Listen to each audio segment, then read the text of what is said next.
had the same depth of exposure to nerd culture, yeah, I can absolutely understand why this influx of people with no interest in the depth or the breadth of the culture are upsetting to you, because suddenly your beloved, deep, meaningful conversations are gone. So, in a lot of ways, that's why I'm doing this. Is deep, meaningful conversation is void from my life. So I have to talk to myself deeply in order to approach meaning. And I wonder how that has anything to do with labels, because I'm sure that there's something there about everything being entry level. Because labels, when you used to have to wear a costume, well, everyone who wore the same outfit as you did had the same issues. So, like, if you go out in public in your Kroger shirt, well, everyone who's wearing a Kroger shirt knows the same things that you do. They have the same rough life experience that you do. At least they all have the same experience of Kroger that you do, and the differences in experience mean that you can have deep and meaningful conversations, an infinitude of them, for the rest of your lives. Any two people wearing a Kroger shirt, and that was the same. So if you were a Freemason, or you were a miller, or you were a grape presser, or whatever you did, whatever your profession was, you wore the clothing of your profession, and everyone who dressed like you knew the same things that you knew, and you could have deep, meaningful conversation with them at all times. But now, today, if this happened to Dave Mustaine. Dave Mustaine, founder and I think now only original member of Megadeth, I believe it was in Sweden, and saw a teenage girl wearing a Megadeth shirt, so he filmed himself going up to her because he thought that it would be a pretty big moment for her, and he's like, "Hey, you're wearing my band's shirt," and she got offended because she had never listened to the music and in fact didn't know that it was a band. She got offended at him for approaching her to talk about her shirt. And that's my most striking, the one thing that I remember about university the most striking thing to me about university is that same story. There was a girl in one of my classes who was wearing Radiohead's Hail to the Thief album art. She was wearing a Radiohead shirt, and it was the Hail to the Thief album art. And Hail to the Thief was like maybe my number 3. That was like, I love that record. And at the time, that was on my constant rotation of records that I played almost every day. And so I went up to her and I said, "Oh, cool, Radiohead's Hail to the Thief. That's a great record. Do you like that record?" And she goes, "Who's Radiohead?" Because she didn't even know what she was wearing. And that's not the only time that's ever happened to me. I worked at a toy store for a very short amount of time and the same season that Cam Newton and the Panthers almost went undefeated. And I lived in North Carolina for a good number of years, and so I was in Ohio at this toy store, and a guy came into the toy store, and he was head to toe. Every article of clothing he was wearing was the Carolina Panthers, and they were undefeated at the time. And I asked him about it. I was like, "Dude, the Panthers right now," and he didn't have a word to say. And now that could be that he didn't want to talk to me, but I found it very striking. It made me wonder if he didn't just identify as a Panthers fan but didn't actually watch the games. I don't know. I know that you couldn't have got me to shut up about it. If the Dolphins at that time had been undefeated, you wouldn't have been able to get me to shut up about it. I'd have been talking to strangers, people I didn't know. I'd have been taking every opportunity to talk about it. And he and I are different people. But that's sort of what I'm talking about, is he's labeled himself as a Panthers fan, and so you'd think not just a Panthers fan, Panthers mega fan. And so he's labeled himself as the kind of person who won't stop talking about it, who knows all the players, who knows all the stats, who knows exactly what happened. He's going to be like, "Oh my God, did you see that exact pass, blah, blah, blah, and just blah, blah, blah, blah." That kind of person. He's labeled himself as that. And whether he was or wasn't, he didn't behave like it. And so my perception of him is very confused and very, "What? I thought you were going to be this kind of person, but you weren't." And I know that what I'm saying in a lot of ways is that I have left people with that my whole life, and that's probably why my education was such a labor for me is that I probably looked like someone who didn't want to be there, and so the teachers made no effort to make it enjoyable for me in the ways that I would request. Not that I requested many ways.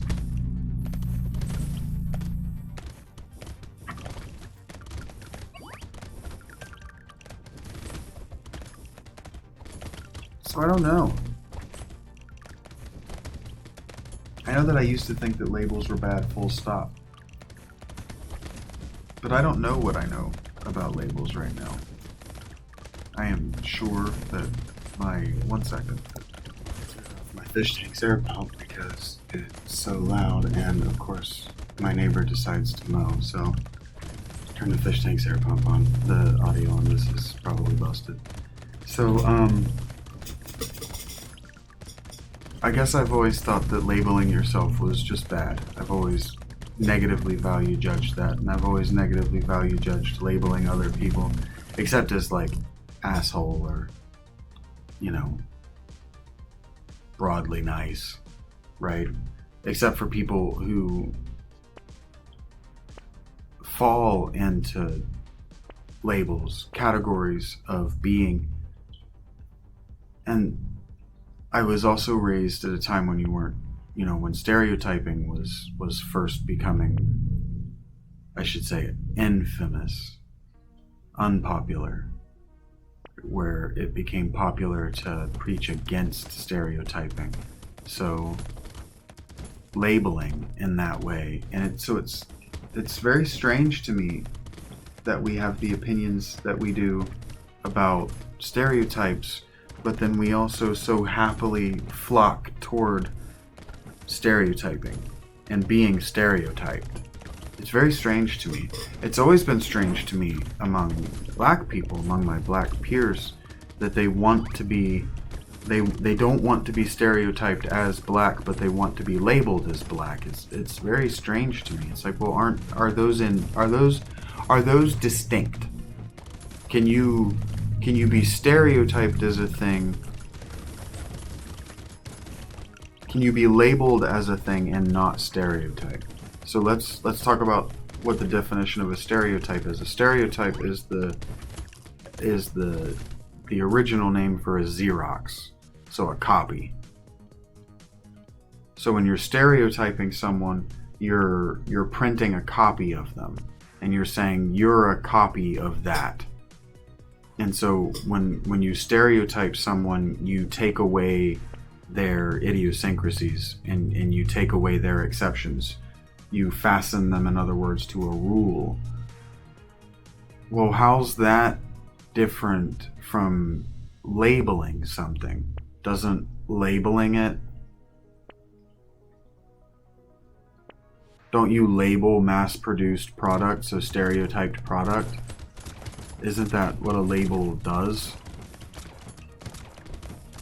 Because a label, you wouldn't put a label on a singular project. So if you were just making a table for yourself, not to sell, or you were just making a table as a gift to give away, you wouldn't put a brand label on it. Like, you wouldn't logo it so that other people that see it know to what collection it belongs or by whom it was made, so that they can go and buy more of it. So labels, and again, in that way, they're an indication of mass production. So I don't know that labeling yourself gay is any different than stereotyping yourself gay. And so in that way, I don't know that labeling someone else an asshole is any different than stereotyping them as just another asshole, right? And so when conservatives say, oh, you're just a liberal, or when liberals say you're being conservative, they're not describing your behavior, and they're not speaking their observation. They're value judging. They're saying, oh, you're doing this thing that I don't like, or oh, you exist to this class of being that I don't appreciate highly.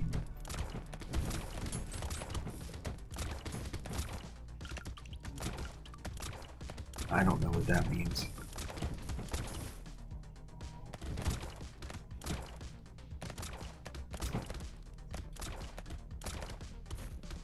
I think that putting a label on something means it's a finished product. I do think that. So I do think that we should resist. I do maintain, having now thought about this intensely for an hour and 50 minutes, I do maintain the opinion that we should be reticent to label ourselves and other people. But I do think, and I think that's because labeling is a declaration of a finished product. So once we label someone else, so for instance, the reason that fat shaming became first labeled fat shaming and then a bad thing, you weren't allowed to do it anymore, and now it's become extinct, is because labeling someone a fat person assumes a lot of things about their character. And so an assumption is two things. It's a mistake because, as they say, it makes an ass out of you and me. To assume does that. But an assumption is quite literally what it is it's a taking away. And so when you make an assumption about someone, you take away their ability to articulate or demonstrate that thing. So if you assume that someone is an asshole, what you're doing is you take away their ability to prove to you that they're not.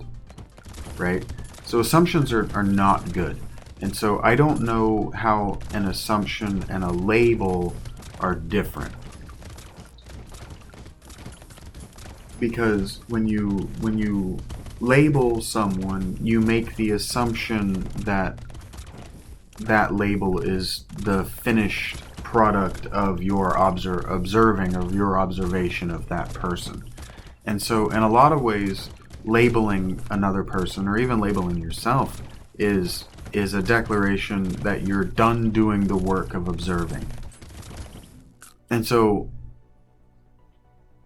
I don't think that it's necessarily a terrible thing to label someone else, because I mean you can always relabel, and you can always be wrong, and that comes with its own personal effort, and there are their own judgments that come with being willing or able to be wrong and to learn from being wrong. So to label someone and then realize that you've made a judgment and correct your error, that's a different conversation.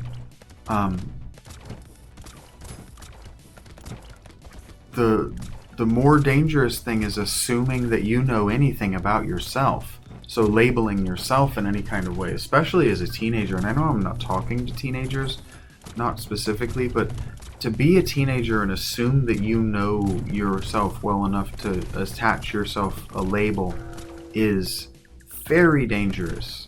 It's dangerous to the point of stupidity, because you definitely don't know yourself at 13. You don't know anything at 13. Like, you don't even know how to not die at 13, how to keep yourself alive yet. And if you do, your life has been so bad that you're probably not going to live deep enough into adulthood for this conversation to matter to you at this stage of your life. If you're 13 and hearing me say this, and you've had to make the kind of decisions to know how to survive, you don't care what I think about you. You don't care what I think about anything. You're not listening to this. You have much more going on in your life. And that makes me wonder, to a certain degree, who does have an interest in this. Someone with the leisure time to listen to me talk about labels and play a game. But labels play into privilege, and so much of the liberal worldview is about privilege and about accurate labels and about meaningless language, or at least about turning language meaningless, about using words and representing things in a way that they haven't been before, so that they lose all prior meaning and their and all prior context. And that's not necessarily a bad thing in its own right. You know, I've already demonstrated that conservatism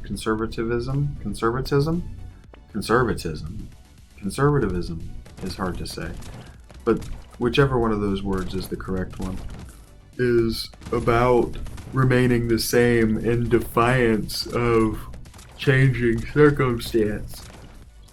So it's remaining the same in the face of change, and liberalism is changing in the face of change, and not really having a plan as to what you're changing into. Or at least, if you have a plan, not telling the people that you're asking to do the changing.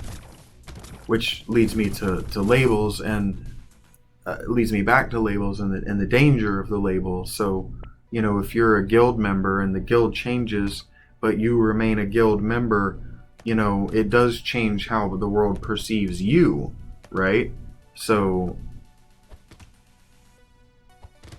you know, I get stuck on this group identity. I always get stuck anytime I'm trying to talk about group identities. I always get stuck on why you would want to participate in a group identity, but people want to participate in a group identity. People want to be a part of a group. And I've always been told, and I've always supposed, that once you're a part of a group, you're able to give up a certain amount of the onus of being an individual and a certain amount of these sorts of obsessive thoughts. But that can't be true, because you wouldn't join a group to rebel against your government if you wanted your thoughts to be quieted. Because you join a group to rebel against the government because you want your rebellious thoughts to be amplified. So what seems to be more true is that we join groups which amplify the thoughts we already have, which means that we like to join groups which are things that we already think we know, or things that we already think we like.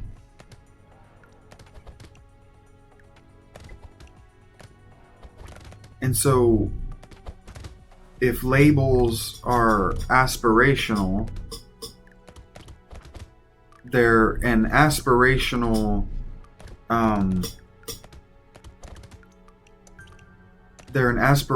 marker, or they're a marker of things that we like and would like to aspire to. So, like, if you want to become a metalhead, you're an introductory metalhead, and you start wearing band shirts, what you're saying is that you aspire to the certain things which are associated with metalheaddom, and this is about representation. But if you're just wearing a metal shirt because you want to look metal, there is a labeling that goes on with that. So when people perceive you wanting to look like you are a metalhead, they perceive you as also, you know, embodying all of those doctrine which go along with it. So if they approach you thinking that you're a part of it and you're not a part of it, and then they give you negative feedback, I feel like that's justified. I feel like that goes right along with it. So in the same way that in the pre-modern world, if you dressed and acted like a noble and people treated you like a noble, but you weren't a noble, that was a crime. I can understand why people react the same way to wearing the shirt of a band that you don't like, or of a television show that you've never seen, or whatever. I mean, it's just anything that you've actually not, it's like pretending to be a consumer of a thing that you haven't actually consumed. It's like I was talking about when I said being a fan of a different drug. It's like pretending to be drunk. Like wearing a band shirt of a band you don't listen to is like pretending to be drunk when all you've had is Sprite, you know, or pretending to be high when you don't even smoke, right? Or pretending to be having hallucinations in a religious experience when you haven't drunk the magic potion, right? It's the same reaction. But you can't tell people to stop. I've been thinking about this a lot. In fourth grade, my teacher did something that I thought was ingenious at the time, and I was locked in, even though I didn't participate much because I didn't have much to add to it. But on the first week, during the first week, it was probably the first day, but during the first week of school, she had us draw up a list of class rules that we all agreed on, but with the caveat that we weren't allowed to use negative language. And so there could be no "don't do this," "no that," right? And I've been thinking about it because what I don't remember, I remember the caveat, I remember the parameters, but what I don't remember is the rules that we came up with. So they weren't effective. The rules that we came up with weren't effective.